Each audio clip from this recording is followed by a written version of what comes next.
നമസ്കാരം. ഇന്ന് ലോക പുകയില രഹിത ദിനം. പുകയില ഉപയോഗത്തിന്റെ അപകടങ്ങളെക്കുറിച്ച് അവബോധം വരുത്തുന്നതും പുകയില ഉപയോഗം കുറയ്ക്കുന്നതും ഇന്ന് ഈ സമൂഹത്തിൽ അനിവാര്യമാണ്. ഓരോ വർഷവും ദശലക്ഷക്കണക്കിന് ജീവൻ അപഹരിക്കപ്പെടുന്നതിന്റെ പ്രധാന കാരണങ്ങളിൽ ഒന്നാണ് പുകയില ഉപയോഗം. ഹൃദ്രോഗം മുതൽ അർബുദം വരെ പുകയില അസംഖ്യം ആരോഗ്യ പ്രശ്നങ്ങൾക്ക് കാരണമാകുന്നു.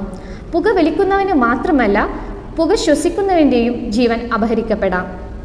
ലോക പുകയില രഹിത ദിനം ആചരിക്കുമ്പോൾ പുകയില രഹിത ജീവിതശൈലി പ്രോത്സാഹിപ്പിക്കുന്നതിനും ഉപേക്ഷിക്കാൻ ആഗ്രഹിക്കുന്നവരെ പിന്തുണയ്ക്കുന്നതിനുമുള്ള നമ്മുടെ പ്രതിബദ്ധത നമുക്ക് വീണ്ടും ഉറപ്പിക്കാം.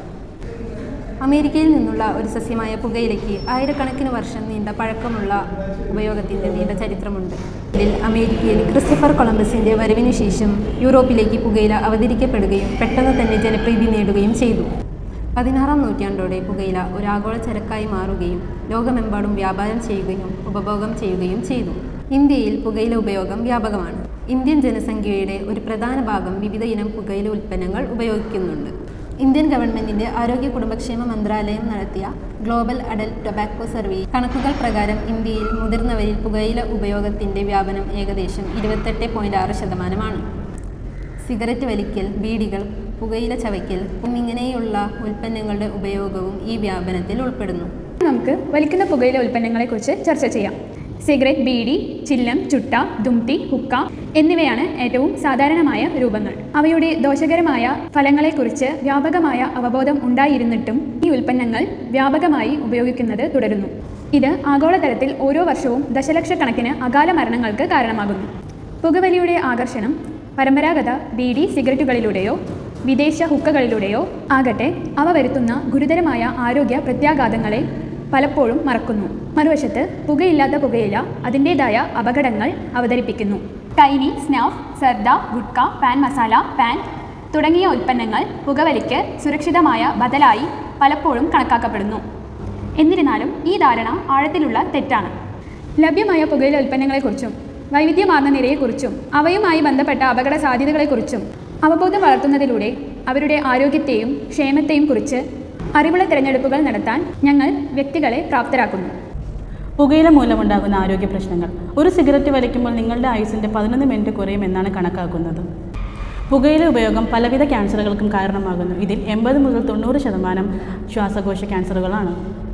സിഗരറ്റ് കത്തിയുണ്ടാകുന്ന പുകയിൽ arsenic, cyanide, hydrogen, carbon monoxide എന്നീ 4000-ഓളം രാസവസ്തുക്കൾ ചേരുന്നുണ്ട്. ഇതിൽ 250-ഓളം ഹാനികരവും അതിൽ 50-ഓളം ക്യാൻസറിന് കാരണമാക്കുന്നതാണ്. ഇന്ത്യൻ പുരുഷന്മാരിൽ ഏറ്റവും കൂടുതൽ കാണുന്ന ക്യാൻസർ ചുണ്ടിലും വായ്ക്കുള്ളിലുമാണ്. അതിന് കാരണമാകുന്നത് പുകയില ചവയ്ക്കുന്നതും പുകവലിക്കുന്നതുമാണ്. ഹൃദയാഘാതം, പക്ഷാഘാതം, COPD എന്നീ ശ്വാസകോശ രോഗങ്ങൾ, പ്രമേഹം, നേത്രരോഗങ്ങൾ എന്നിങ്ങനെ നിരവധി രോഗങ്ങൾക്ക് പുകവലി കാരണമാകുന്നു. പുകയില സൗന്ദര്യത്തിന് കോട്ടമുണ്ടാക്കാം. ത്വക്കിൻ രോഗങ്ങൾ, നിറം മാറ്റം, പല്ലിൻ കറ, മോശം മണം എന്നിവ ഉദാഹരണങ്ങൾ മാത്രമാണ്. പുകയില ഉപയോഗം പ്രത്യുൽപാദ ശേഷിയെ ദോഷകരമായി ബാധിക്കാം. ഗർഭാവസ്ഥയിൽ പുകയില മൂലം കുഞ്ഞിന് തൂക്കം കുറയാനും മാസം തികയാതെ പ്രസവിക്കാനും സാധ്യതയുണ്ടാകാം. ഇനി പുകവലി എങ്ങനെ നിയന്ത്രിക്കാം അല്ലെങ്കിൽ അതിൻ്റെ ചികിത്സാ രീതി നോക്കാം. ഇതിനെ പ്രധാനമായും രണ്ടായിട്ടാണ് തരംതിരിച്ചിരിക്കുന്നത്. ഒന്ന് സുമേധിക പുകവലി ഉപേക്ഷിക്കുന്നവരും അല്ലാത്തവരും. ഇതിൽ ആദ്യത്തെ വിഭാഗക്കാർക്ക് 5R എന്ന ചികിത്സാ പദ്ധതിയാണ് നടപ്പിലാക്കുന്നത്. ഇതിലുൾപ്പെടുന്നത് റെലവൻസ് ടു സ്മോക്കിംഗ്, ഓരോ രോഗികൾക്കുമുള്ള പ്രാധാന്യം, റിസ്ക് ഓഫ് സ്മോക്കിംഗ്, പുകവലിയുടെ പാർശ്വഫലങ്ങൾ, റിവാർഡ് ഓഫ് സ്മോക്കിംഗ്, പുകവലി നിർത്തുന്നത് കൊണ്ടുള്ള ഗുണങ്ങൾ, റോഡ് പ്രൂഫ് സ്മോക്കിംഗ്, പുകവലി നിർത്തുന്നതിനുള്ള തടസ്സങ്ങളും, റിപ്പിറ്റേഷൻ ഓഫ് മെസ്സേജസ്, രോഗികൾക്ക് തുടർച്ചയായി സന്ദേശങ്ങളും നിർദ്ദേശങ്ങളും നൽകുക എന്നതുമാണ്.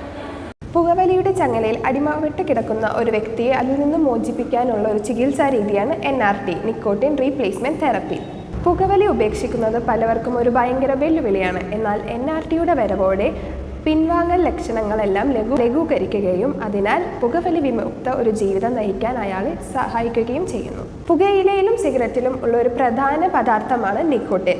നിക്കോട്ടിനെ ഒരു അഡിക്റ്റീവ് പദാർത്ഥം എന്നാണ് അറിയപ്പെടുന്നത്.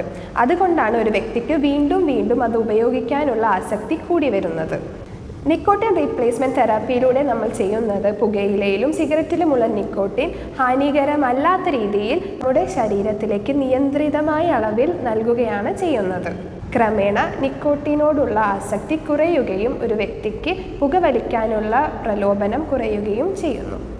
നിക്കോട്ടിൻ റീപ്ലേസ്മെൻറ്റ് പല വിധത്തിൽ നമുക്ക് ലഭ്യമാണ്. ഒന്ന് nicotine gums, nicotine patches, nicotine nasal spray, nicotine lozenges. Nicotine gums സാധാ നമ്മൾ ചൂവിംഗ് ഗം പോലെ ഉപയോഗിക്കും. നിക്കോട്ടിൻ പാച്ച് നമ്മളുടെ സ്കിന്നിൽ ഒട്ടിച്ച് വെക്കും. നിക്കോട്ടിൻ നേസൽ സ്പ്രേ നമ്മൾ മൂക്കിൽ സ്പ്രേ ആയിട്ട് അടിക്കും. ഈ നിക്കോട്ടിൻ റീപ്ലേസ്മെൻറ്റ് തെറാപ്പിയിലൂടെ ഒരു വ്യക്തിയുടെ പുകയിലോടുള്ള ആസക്തി കുറയ്ക്കുകയും ആ വ്യക്തിയെ അതിൽ നിന്നും വിമുക്തമാക്കുകയും ചെയ്യുന്നു. അടുത്തതായി പുകവലി നിർത്തുമ്പോൾ ശരീരത്തിൽ ഉണ്ടാകുന്ന മാറ്റങ്ങൾ എന്തൊക്കെയാണെന്ന് നോക്കാം. ആദ്യത്തെ അരമണിക്കൂറിൽ ഹാർട്ട് റേറ്റും ബ്ലഡ് പ്രഷറും നോർമലായി വരുന്നത് കാണാം. 12 മണിക്കൂറിൽ രക്തത്തിലുള്ള കാർബൺ മോണോക്സൈഡ് എന്ന പദാർത്ഥത്തിൻ്റെ അളവ് കുറഞ്ഞു വരുന്നതായി കാണാം. 24 മണിക്കൂറിൽ ഹാർട്ട് അറ്റാക്കിനുള്ള സാധ്യതകൾ കുറഞ്ഞു വരുന്നതായി കാണാം. സാധാരണ രീതിയിൽ പുകവലിക്കുന്നവർക്ക് സ്മെല്ലിനും ടേസ്റ്റിനുമുള്ള കഴിവ് കുറവായിരിക്കും. ഇത് 48 മണിക്കൂറിന് ശേഷം ഭേദപ്പെട്ട് വരുന്നതായി കാണാം. 2 മുതൽ 12 ആഴ്ചക്കുള്ളിൽ ശരീരത്തിലുള്ള രക്തയോട്ടം മെച്ചപ്പെടുകയും 1 മുതൽ 9 മാസത്തിനുള്ളിൽ ശ്വാസകോശത്തിൻ്റെ പ്രവർത്തനം മെച്ചപ്പെടുകയും ചെയ്യും. 2 മുതൽ 5 വർഷത്തിനുള്ളിൽ വായയിലും തൊണ്ടയിലുള്ള ക്യാൻസറിനുള്ള സാധ്യതകൾ കുറഞ്ഞു വരികയും 10 മുതൽ 15 വർഷത്തിനുള്ളിൽ പഴയ ആരോഗ്യം വീണ്ടെടുത്ത് കാണപ്പെടുകയും ചെയ്യുന്നു. പുകയില വിരുദ്ധ ദിനാചരണം നമ്മൾ അവസാനിപ്പിക്കുമ്പോൾ നമ്മുടെ ആരോഗ്യത്തിലും സമൂഹത്തിലും സമ്പദ് വ്യവസ്ഥയിലുമുള്ള പുകയിലയുടെ ആഴത്തിലുള്ള സ്വാധീനത്തെക്കുറിച്ച് നമുക്ക് ചിന്തിക്കാം. പുകയില ഉപയോഗത്തിൻ്റെ അപകടങ്ങളെയും പുകയിലരഹിത ജീവിതശൈലി പ്രോത്സാഹിപ്പിക്കുന്നതിൻ്റെ പ്രാധാന്യത്തെക്കുറിച്ചുള്ള ഓർമ്മപ്പെടുത്തലാണ് ലോക പുകയില വിരുദ്ധ ദിനം. ഇന്ന് ബോധവൽക്കരണം, വിരാമശ്രമങ്ങളെ പിന്തുണയ്ക്കുക, പുകയിലരഹിത ന്യായങ്ങൾക്കായി വാദിക്കുക എന്നുള്ള ഞങ്ങളുടെ പ്രതിബദ്ധത ഞങ്ങൾ വീണ്ടും ഉറപ്പുവരുത്തുന്നു. ഈ സുപ്രധാന ലക്ഷ്യത്തിലെ നിങ്ങളുടെ സമർപ്പണത്തിനും പങ്കാളിത്തത്തിനും നന്ദി. നമുക്കൊരുമിച്ച് പുകയില ഉയർത്തുന്ന വെല്ലുവിളി അതിജീവിച്ച് എല്ലാവർക്കും സ്വന്തമായി ശ്വസിക്കാൻ കഴിയുന്ന ഒരു ലോകം സൃഷ്ടിക്കാം.